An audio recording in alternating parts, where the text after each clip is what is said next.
forget where I can see you. My friends that I made this morning, all sitting there with their hats on. Did we have a good time?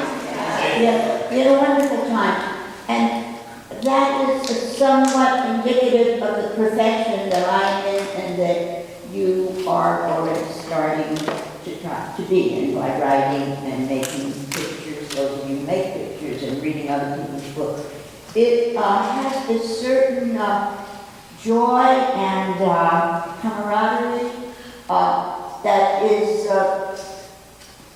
born, I think, out of a feeling that we are writing about and remembering and dealing with a part of life before so much adaptation and cynicism and giving in occurred. When we were still mischievous and still not really naked in public, a little more naked, a little more open than you would know from picture books. When the kind of questions we asked were naive, and we really needed to know the answers to them.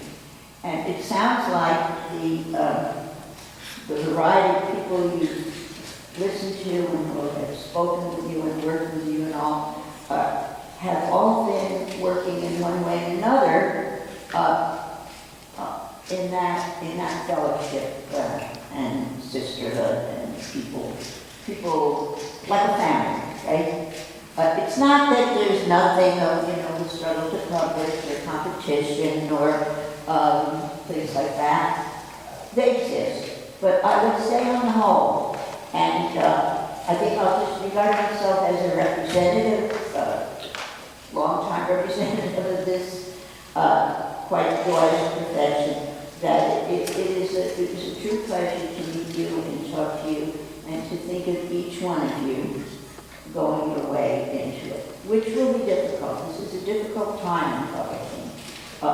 Remember we talked and you asked questions and I thought, God, I am out of it, because, of e-readers and the state of publishing and the changes in companies and all of this, and also the growth in schools of great reliance on testing and canned materials and kinds of written material published in great quantities, mostly for profit and at a not truly creative level, I think, or at least that's a danger in the kind of programs that are being introduced. But it was it is wonderful to be speaking to you who are being launched into it. Now, I want to tell you this.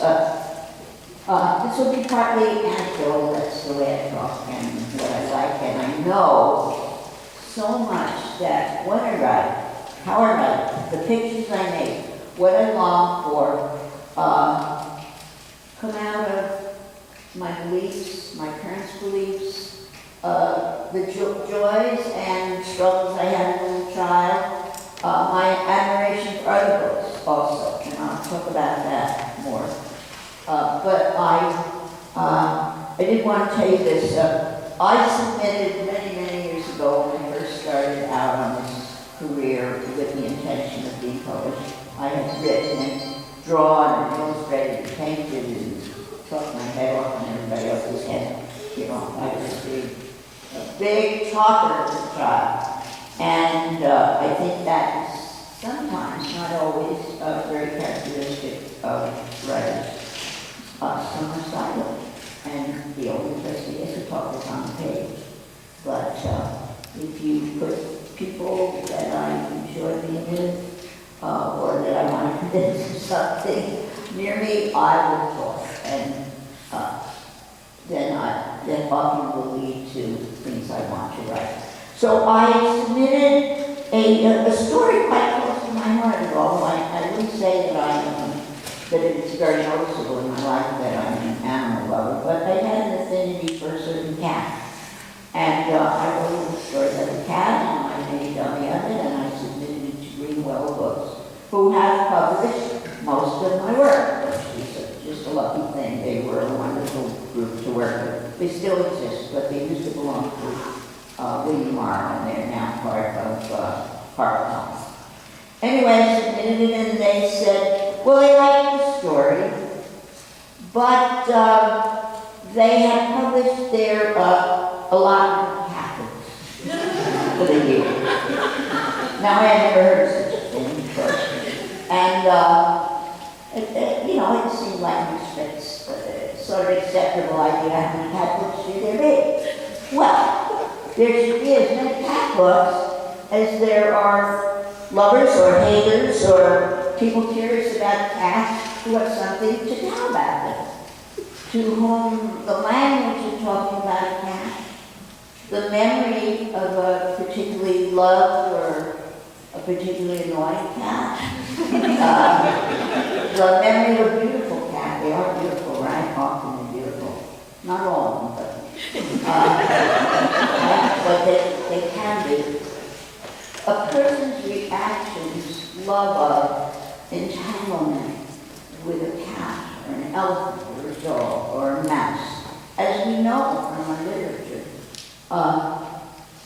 those can always be added. There can't be too many stories about a something or an area, or because those stories and those pictures will be formed in our sight and in our hearts, and from the people around us, and from our own experience, which is always different than someone else's experience. And therefore, they should not exist just because of a schedule of books. So I'm sure that that applies to selling problems. Now, I am talking to you, as you can see from my white hair, and you know, of the, you know, my books and my life, you know, from the vantage of having had a long life, having currently a long life. I can't see your faces too well. If you were children of 5 or 6, right? And I walked into your classroom, you would look at me in an absolutely unbelieving manner with the sort of implied question on your little forehead. Can this be Vera Williams? Is this the person who we've been looking forward to meeting? She is real cool. So once that started to happen, and I don't think that was just defensive on my part, because you can see these things quite well. I'm sure that they were on their mouth holes open and they the less well brought up. The girls are a little more circumspect. The boys sort of not so. But so there sitting. So I decided I would take this matter in hand immediately by saying how old I was, and or I would say something like that. In this class, I just said, I don't look exactly like you expected me to, right? When you knew that Vera was your author and books that you were saying all the time.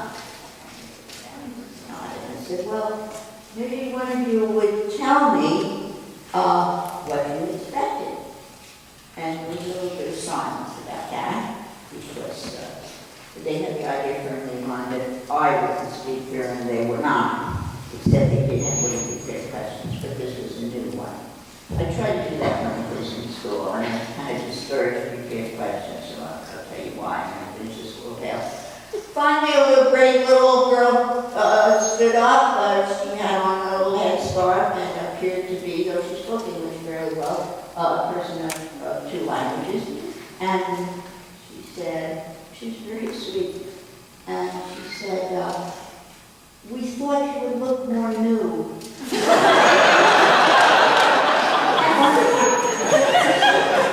That's psychology, and that was the way she understood the language. We thought you would look more new. And I'm always thinking and struggling to a certain extent, but also it's just natural to me. I think it may be natural. That may be almost a description of living, which is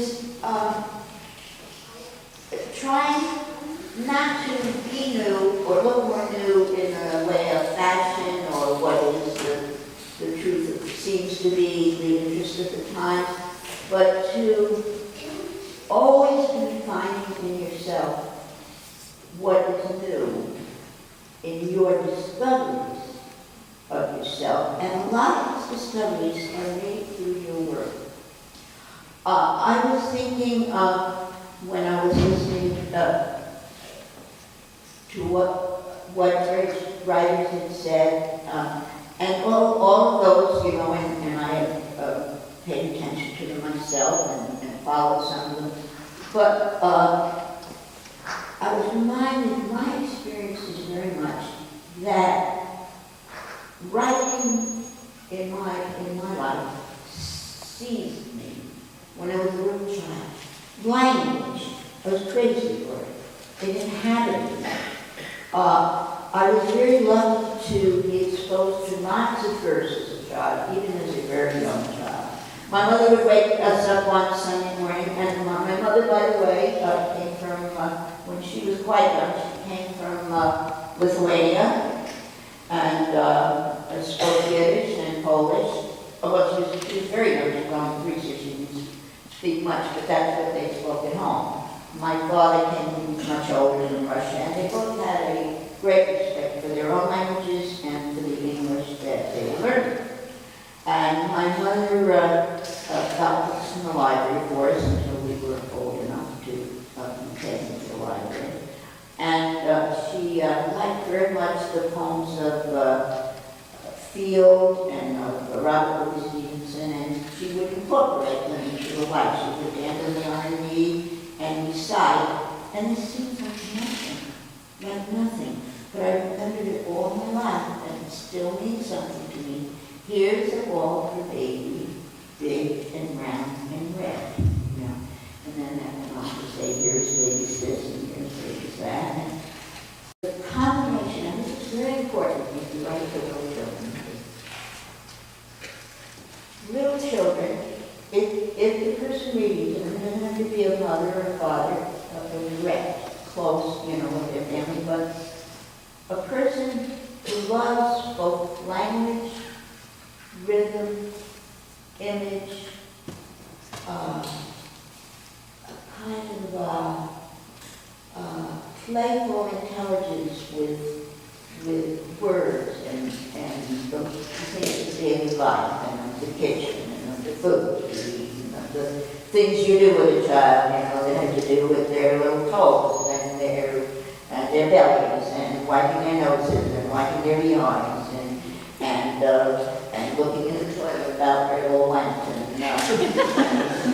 you know, the whole range of the minutiae of their life with a child, which is new to them and can be new again, even though they get tired of it. I really don't want to make put parenthood on an impossible pinnacle because it is a struggle to be doing all these things every day again. But if you can enlighten and enliven, and if you love doing that for the children with you as a teacher or a parent, so that things go new again, that is wonderful. And that gave to me a love of language. I recently wrote a poem, which I cannot recite from memory, unfortunately, and this friend, but I think I'd like to tell you about it anyway. I wrote it for this NSK award, which was given by the University of Oklahoma, and they have a Journal of International Literature called World Literature Today.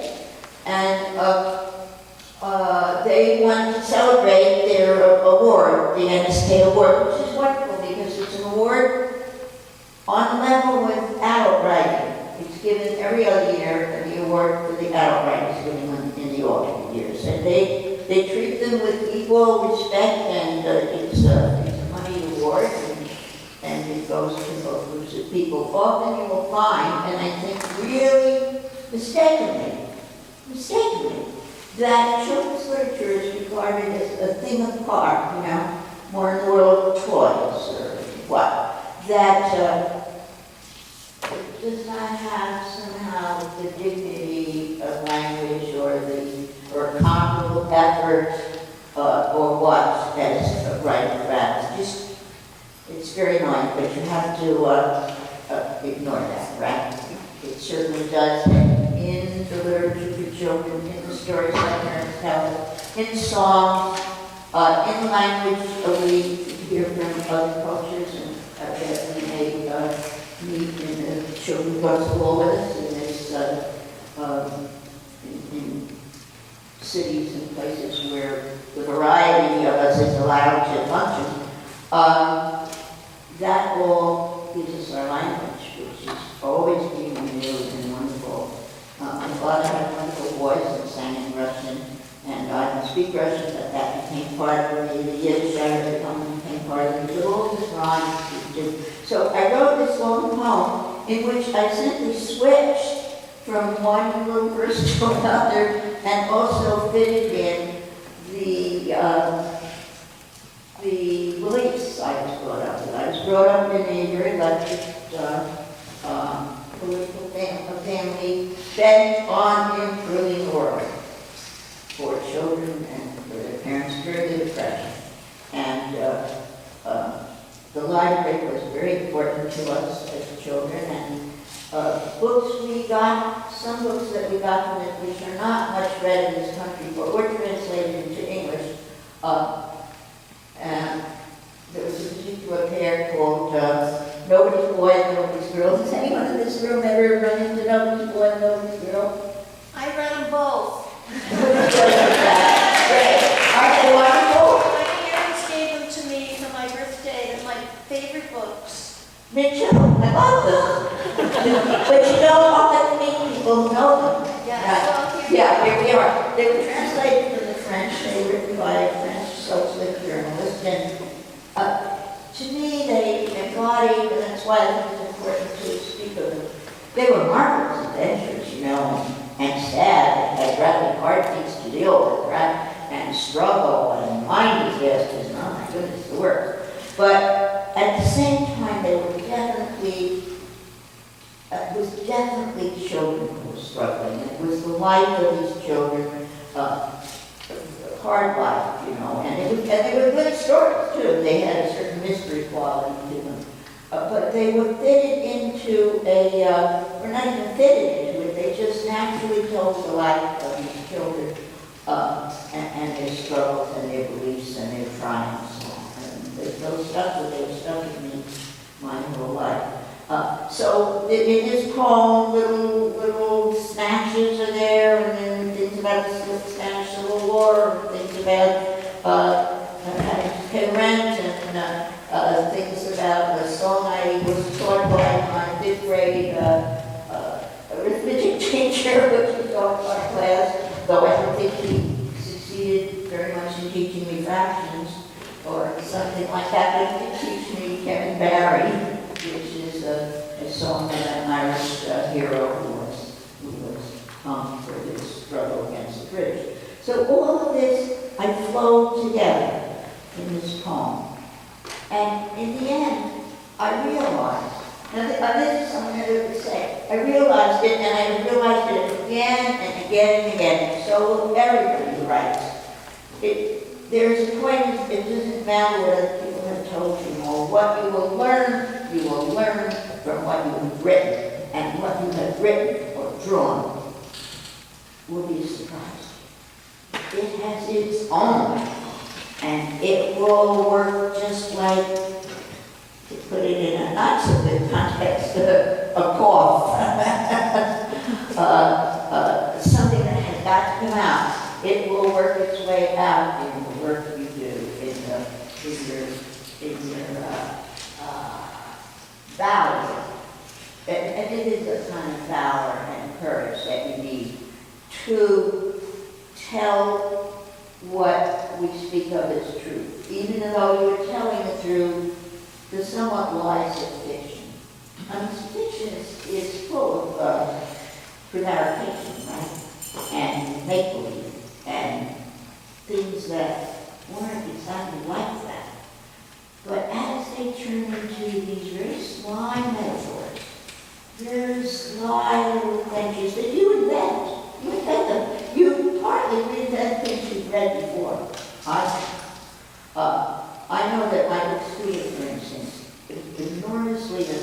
bought a book called Roller Skates by Bruce Sawyer that I read when I was probably like 12 and adored because this child had to run in New York City on roller skates. She was a 19th century kid, but she had the same daring do about these roller skates and about the people she met. And the book is oddly out of date now in its approach to diversity, which we have actually developed a lot.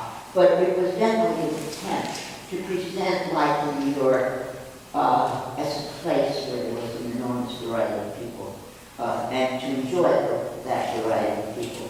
And without my even knowing it at first, I was almost making a transition to this girl on roller skates to enter and become Alana Rose Rosen in my book Scooter, to join with little Rosa, who had been my character in the books about the chair, and to join a little group of children, all of whom live in public housing. I didn't call it public housing, I gave it a name, Mellon Hill Houses. But Mellon Hill Houses, with its bricks and its little tremolation top, which I sort of copied from the Amalgamated Clothing Workers housing in the Bronx, was a place where there was a lot of community and a lot of community activity. And so when she skated into that, she didn't have her skates, so I gave her a scooter instead. And this scooter became the wheels and the kind of transcendence of difficult conditions and the pleasure of and the engine of effort of Alana Rose Rosen. And it became a whole new book, but it was for children free of a whole lot of other books. And that was true also of the poetry you told me and read to me as a child, and the books read to me that I took out of the library. Now the library. Are there any librarians here? No. No. Yes? Well, anyway, librarians are marvelous. Part of something we can never be thankful for enough. And even though Andrew Carnegie was just a terribly hard-nosed boss and ran the Pittsburgh Steel, in a way we would probably not support at all, and was very anti-union. And he founded this marvelous, he founded this marvelous system that prevails all over North America. It was very touching. As you said, I went on a trip on the Yukon. Canoe, I think it was 3 weeks long, and when we came into either the White Horse or Dawson, one of which is the one at the far end of the river, and the other was at the other end of our trip, on the end of the river, there was a Carnegie Library in this remote place, and it was full of information about the finding of gold, and the enormous numbers of people who went struggle over that. So the library came into my life at a very early age. I'll tell you this, because I really love it. I was not a very good kid in school when it came to obeying the rules, or keeping my mouth shut, or getting there on time, or having a pencil that was sharpened, or knowing what the assignment was. Those kind of things, right? I was really good. If there would be something I liked, we used to stand up each one after the other and read from our readers out loud. I was good at that. I loved to write.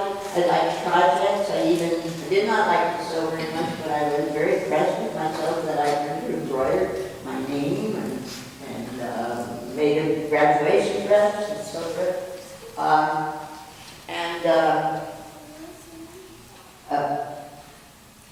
Let's see, I don't know how to put this.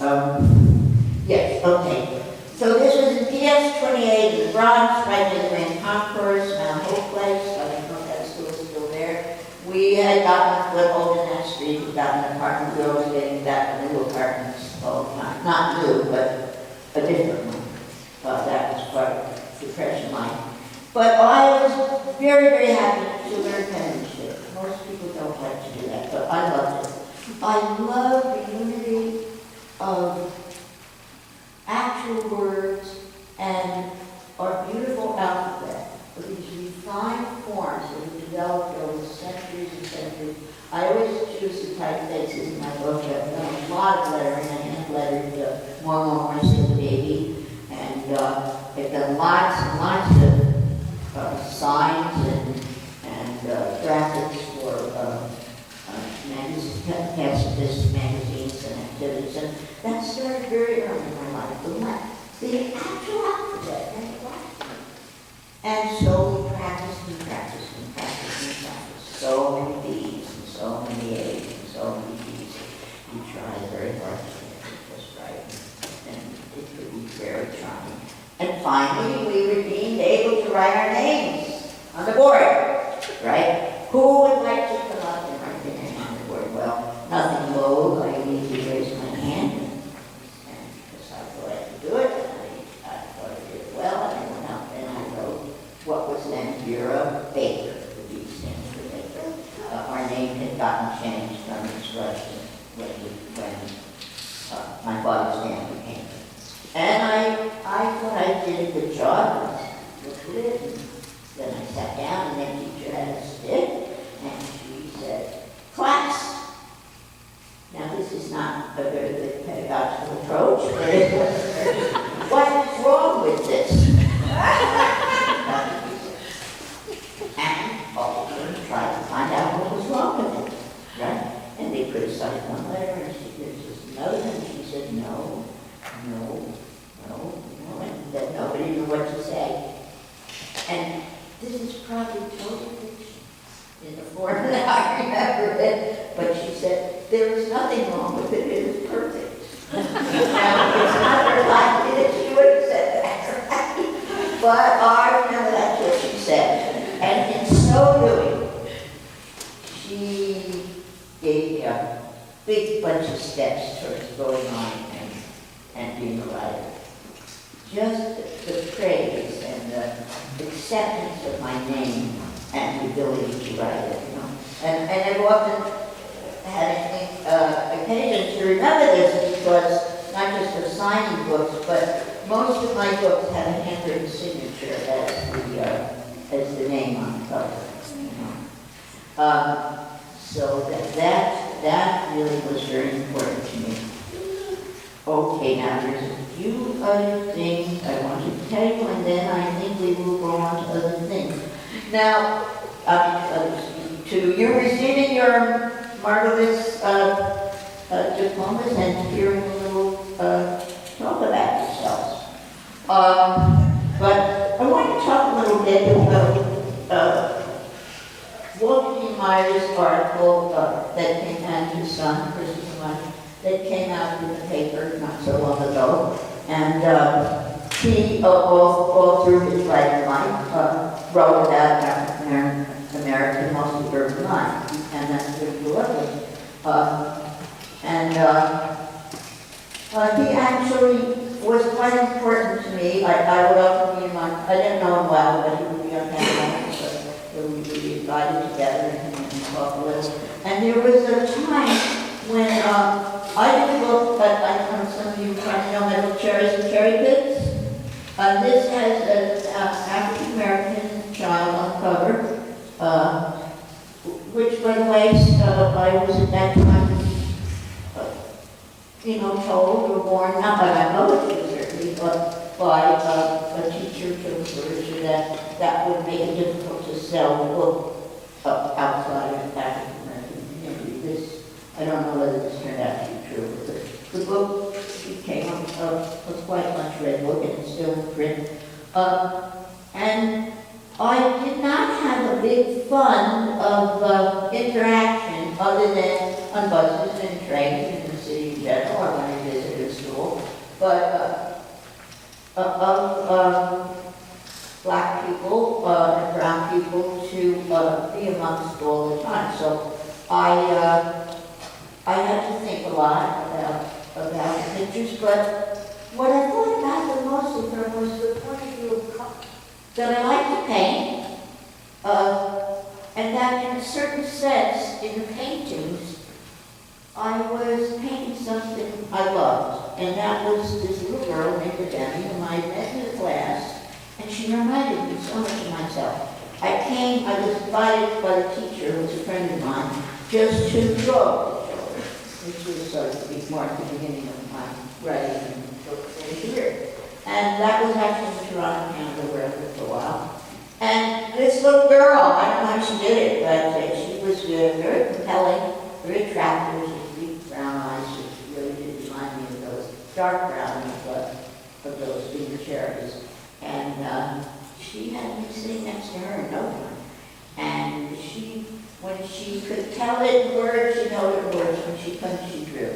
And then she told, so she was a lot like me. Language and pictures were really close to her. And they were part of a social interaction. She wanted me to hear it. And she wanted me to like that part of her.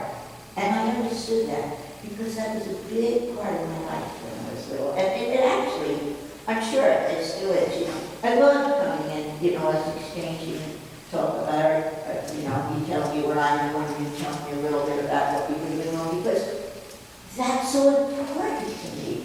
And it's to you also, and it's mediated through an enjoyment, of each other and of learning. And it's just one of the great things of life. So there was this little kid, and she was presenting one of these, she was being one of these great things of life. So I really took her into my heart. And then I thought to myself later, I wrote a little poem about her, which I lost, and I never could find it again. But it morphed into a book. And I thought later, she's just like the kids I grew up with, but she's now from a different part of the world and a different color of skin.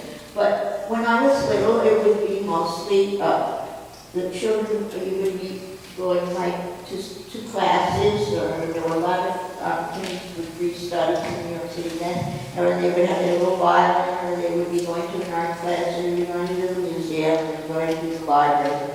People whose parents made it possible for them to do that. They didn't take money then, and a lot of us rode the subway bus when we were quite young. I went to art school when I was about 8. I had the opportunity to go to a free class. And that she was the same little girl. That she was the same little girl who I had been with my head sleepy and a little bit of sand in my mouth on Coney Island, with my tail and my legs dangling because they reached the floor of the subway. I was that little girl with my head on my father's shoulder, and now she was that little girl. But she was the same. And it didn't seem like a problem to me to have this little art in a book. And she told stories and made pictures. She made nice pictures, and I did hers with magic marker. At that time, I didn't like magic marker so much, but she wanted magic marker, so I gave it. And she was a fictional me, but I was able too, and I painted pictures of her in watercolor. So there's both a more sophisticated artistic view for this child, and then there's pictures she makes of the child and of her experience, and they're both put together. And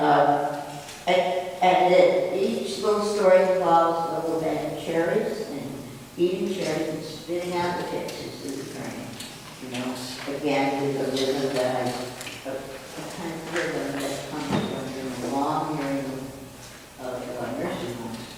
Eating cherries and spitting out the pictures. And in fact, my editor said to me at one point, she says, you don't have to repeat eating cherries and spitting out the pictures, which I had done in those cases. So it was like a refrain, eating cherries and spitting out the pictures. She said, once is enough. And I knew enough. And I didn't have all that much power, actually. But, it was early in the year. I knew enough to say, no, it's not enough. I want a refrain, right? You have to know certain things. And everybody else might think they're wrong, but you know they're right? So you have to do them. 10 years later, you might look back and say, well, maybe I wasn't so right. Well, you still have to know if you're right. You have to have the courage to follow your feelings and your way of saying it, because that's going to be what you are working. Anyway, so this book out, and it was, two things happened. It was one of the Times 10 Best Books of the Year, but it was then reviewed, and the pictures were given a lot of accolades and all, and then the reviewer, who was a white writer with white person, and she said, but there was something wrong with the book because it didn't show the struggle of these people to make their way in life because they had a hard life. And I thought, oh, that was true, but I didn't undertake to show that. I didn't pretty anything up, but that wasn't what it was about. It was about this child who was an artist, right? And I thought, well, that's a peculiar kind of reverse discrimination. Not only would perhaps the community and family and the child have a hard time in many ways, finding housing, getting to go to school, struggling, because it was plain that it was not a well-to-do family. But not only might that be the case in real life, but I'm not even allowed to change her life in a book. Even in a book, she doesn't have the right to have a better life.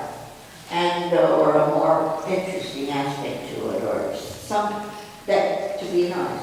And so I really did not agree with that. And then, on several other occasions, I was questioned about whether I had right or knew enough to present people of color, because I had also in one more see the baby, I had done that, but they were people referring to the baby. And that is something you have to struggle with, because you're saying, talking about research, talking about how do you know the people you're talking about, right? And you may not know people from the different groups you might want to write about. I don't know how you solve that. Research will only solve a little bit. Knowing more kinds of people will solve more of it, and using your imagination will try to solve most of it. Now, I want to say this, I'm probably coming near the end of my talk. Okay. In front of you is this book. I'm talking about pictures now. It's true even more of it. There's nothing there. It's this when you start these pages to be, right? And you are awesome. People sometimes, children ask me, what did you want to be when you grew up? And there were a lot of things I wanted to be. But one thing I wanted very much to be was head of the whole world. I had a lot to say about how things were done in this world, right? Well, luckily, I did not get that job. I hope nobody gets that job. There's quite a bit of anarchist in me. I don't think power is very good for us. But the power of literature pages is great. There's these pages.